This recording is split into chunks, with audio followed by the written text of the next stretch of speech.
جناب مولانا مفتی طارق مسعود صاحب، آپ اتنے اگریسو ہو گئے ہیں کہ آپ کا دماغ اور آپ کے زبان کا رشتہ کٹ رہا ہے۔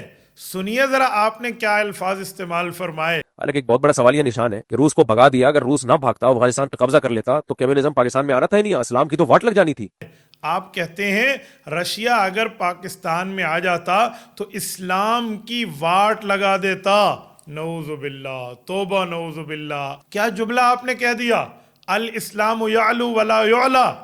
روایات کے مطابق تو اسلام بلند ہوگا، اسلام غالب ہوگا، اسلام نے مغلوب نہیں ہونا۔ آپ فرما رہے ہیں رشیا آ جاتا تو اسلام کی واٹ لگ جاتی۔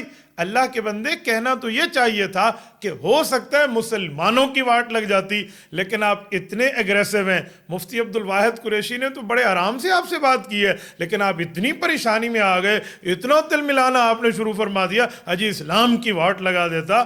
مولانا گزارا فرمائیں، اپنے لفظوں پہ غور کریں۔ وہ کہتے ہیں آپ خود ہی اپنی اداؤں پہ ذرا غور کرو، ہم نے جو عرض کیا تو شکایت ہوگی، ندامت ہوگی، پھر رونے دھونے کے معاملے میں خطابت کر رہے ہو، یہ کر رہے ہو، اے ویکھو تسی کی کر رہے ہو۔